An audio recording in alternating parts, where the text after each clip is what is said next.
Alhamdulillah ini Bu Kartini masih ada, karena masih ada pertanyaan untuk Ibu ya Bu ya. Ini ada beberapa pertanyaan, saya akan coba share screen. Ini sepertinya banyak yang bisa dijawab oleh Pak Ridwan terkait dengan pertanyaan yang sudah kami rangkum dalam daftar pertanyaan yang kami ambil dari chat room ya. Pertanyaan untuk Ibu Kartini itu ini Pak Bu, yang mohon izin kami mau menanyakan untuk swab antigen ini mohon dipastikan saja jika dibebankan kepada peserta agar ditetapkan oleh kementerian terkait, karena peserta sepertinya berharap pada pemerintah daerah. Sementara keadaan keuangan pemerintah daerah saat ini tidak memungkinkan atau tidak teranggarkan. Seperti itu Ibu. Kalau tadi penjelasan dari Pak Ridwan kan sangat variasi ya, jadi banyak sekali kolaborasi yang sudah dilakukan. Dan kami tadi di awal sudah melihat surat edaran yang Ibu berikan pada Dinas Kesehatan setempat untuk berkoordinasi dengan Dinas Pendidikan setempat. Mohon penguatannya Ibu. Terima kasih Ibu. Sebagaimana yang sudah kami sampaikan, ada surat edaran dari Direktur PLT Dirjen P2 menjawab surat Pak Dirjen Iwan bahwa memang kita mengupayakan bahwa tes antigen itu bisa dilakukan didukung oleh pemerintah daerah, di mana kit dari tes antigen itu akan dikirimkan dari pusat. Sebetulnya bukan dari sudah ada di daerah, sudah dikirim ke daerah oleh pusat. Nah, kalau kurang maka daerah bisa meminta kembali ke pusat gitu. Jadi khusus untuk kegiatan seleksi PPPK ini yang sesuai dengan permintaan Pak Dirjen dan itu sudah direspon begitu. Terima kasih. Terima kasih sekali Ibu untuk jawabannya. Semoga Bapak Ibu teman-teman semua dari Dinas Pendidikan dan PKD setempat sudah memahami itu, dan segera jika memang masih ada pertanyaan seperti ini bisa berkoordinasi dengan Dinas Kesehatan setempat. Baik, untuk pertanyaan selanjutnya ini datang dari sebentar.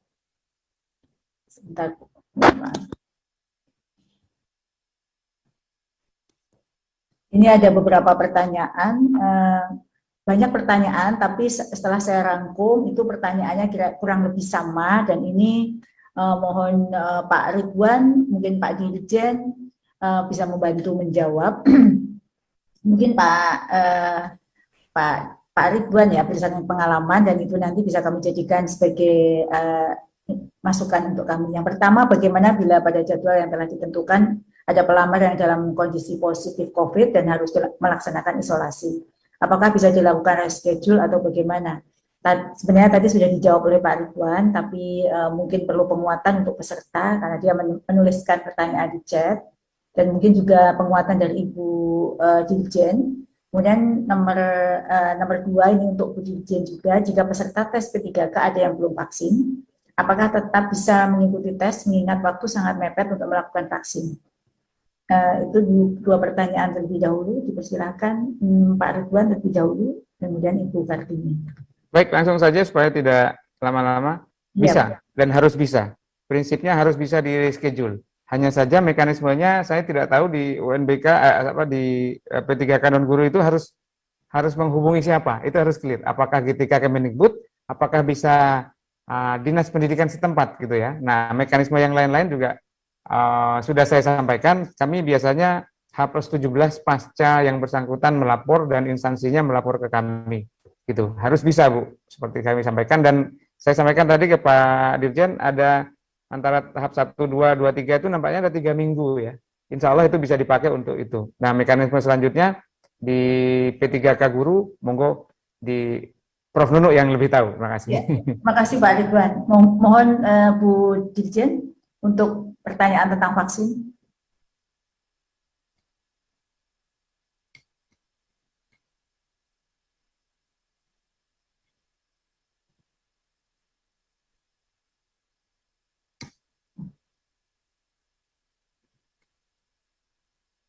Ya, mohon Bu Dirjen barangkali bisa memberikan penguatan untuk pertanyaan ini tentang yang belum vaksin, dan masih ada lagi terkait dengan ini. Jika mohon izin, bagaimana kalau calon peserta bersangkutan tidak bersedia divaksin, tapi menunjukkan surat deklarasi sehat? Apakah ada ruang khusus agar peserta tersebut dapat ikut serta dalam ujian tersebut?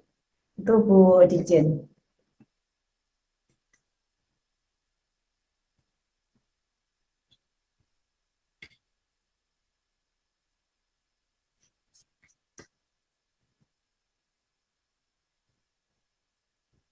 Bu Dr. Kartini enggak kedengaran suaranya ya? Ya, Ibu masih mute, Ibu. Oh, Ya. Terkait nomor 4 ya, yang tidak bersedia divaksin. Ya, betul Ibu. Ini agak repot juga ya, karena sebetulnya tujuan pemerintah adalah bagaimana kita membangun yang namanya kekebalan bersama dan juga untuk mendukung masing-masing. Surat deklarasi sehat bukan adalah menyatakan bahwa dia sehat. Tadi sudah disampaikan oleh Pak Sony juga bahwa kalau dia menyatakan saya sehat, bukan berarti karena virus itu tidak terlihat. Bahkan yang sudah di PCR pun, hari ini PCR bisa negatif, besok belum tentu dia negatif. Karena mungkin hari ini pas pada waktu PCR, dia dalam kondisi belum jumlah virusnya belum terlalu banyak, belum terdeteksi. Tapi besok biasanya makanya mengapa kadang-kadang kita diminta untuk isolasi mandiri seperti 5 hari diperiksa kembali, karena dalam waktu 5 hari masih memungkinkan. Saya menganjurkan kalau memang calon PPPK seharusnya mau divaksin. Begitu. Ya. Terima kasih. Kalau yang bersangkutan memang punya kondisi misalnya baru saja COVID atau memang dalam kondisi ketika dia punya penyakit yang tidak bisa dilakukan vaksin saat itu, misalnya hipertensinya tidak terkontrol atau ada penyakit-penyakit lain yang memang dinyatakan oleh dokter ditunda dulu untuk vaksinasinya. Saya pikir itu dan ini adalah salah satu upaya bagaimana kita mempercepat vaksinasi di seluruh Indonesia. Terima kasih. Baik, terima kasih Ibu untuk penjelasannya, dan itu sudah tertuang dengan jelas dalam surat edaran dari Bu Dirjen ya Bu, terkait dengan kewajiban vaksin ini dan sudah memfasilitasi pelaksanaan vaksin ini. Terima kasih sekali, dan mohon ini disampaikan kepada seluruh peserta ya dari Bapak Ibu BKD terkait hal ini. Jadi deklarasi sehat itu bukan sebagai pengganti vaksin. Baik, ini untuk pertanyaan untuk kami ini sepertinya BKD Halmahera Selatan. Saya tanyakan tentang proses pelaksanaan seleksi mulai dari waktu, tempat pembagian, dan seterusnya. Semua info ditanyakan kepada BKD. Pak Ridwan bisa membantu menjawab pertanyaan ini sebelum kami tambahkan penguatannya, Pak Ridwan. Enggak Bu, ini pertanyaan buat yang guru Bu. Kalau BKD Halmahera Selatan saya kira sudah berkomunikasi dengan sangat baik. Terima kasih teman-teman dari BKD Halmahera Selatan.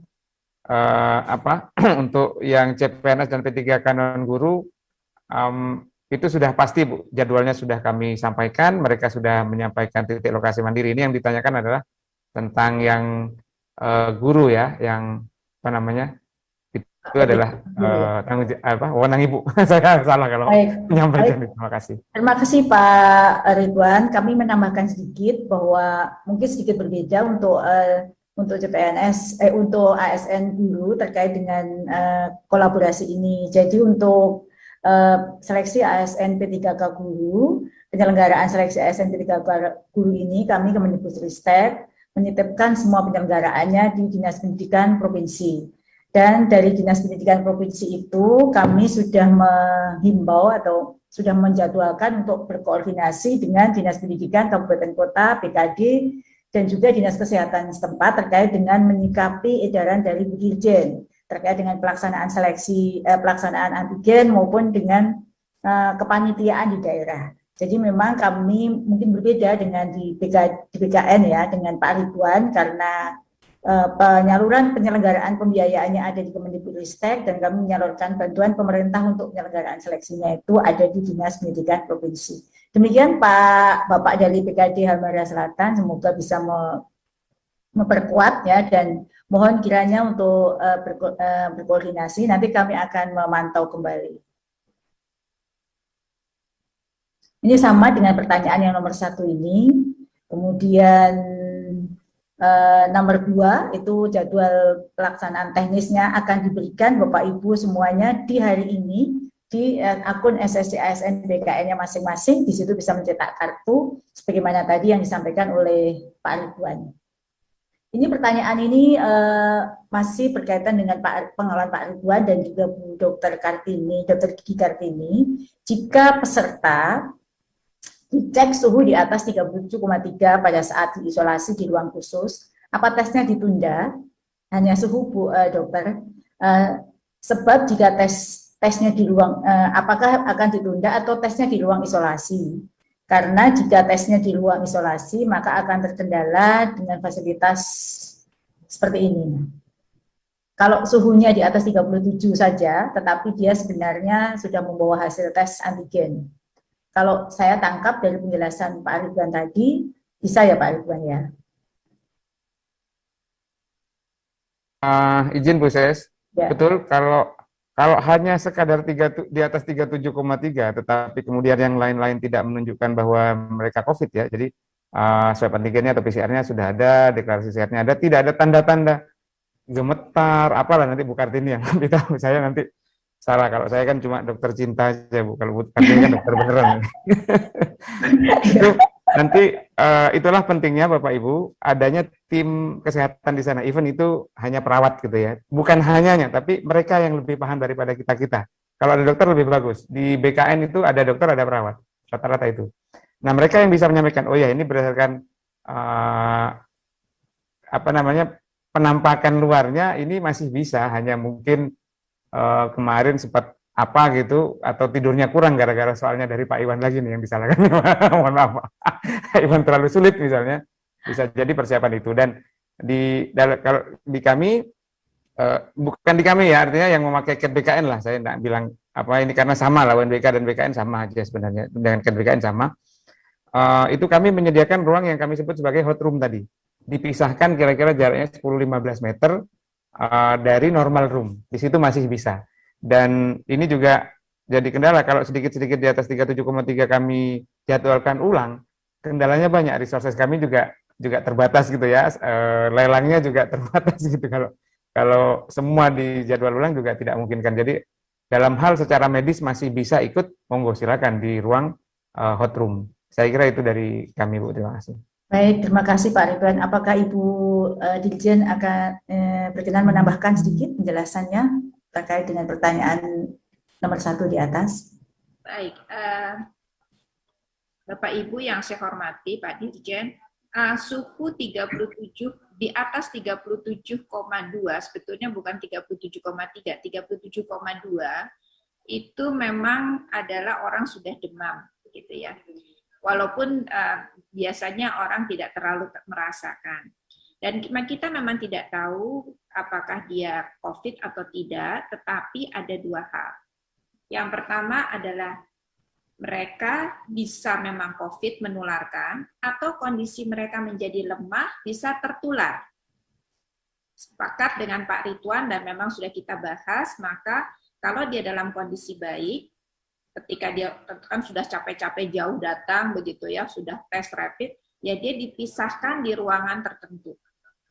Tapi di dalam ruangan itu tetap jaga jarak. Kalau misalnya ruangan lain 1 meter gitu ya, mungkin di situ 1,5 meter sampai 2 meter gitu ya. Dan tetap ada pemantau tenaga kesehatan yang harus memantau dia. Karena kita nggak tahu, tiba-tiba nanti pingsan atau tiba-tiba suhunya mendadak meningkat dengan cepat, kita tidak pernah tahu. Inilah menariknya kesehatan, karena apa? Badan manusia tidak bereaksi yang sama dengan kondisi. Ada yang naik suhunya hanya karena pusing, kata Pak Ridwan, mikirin soal.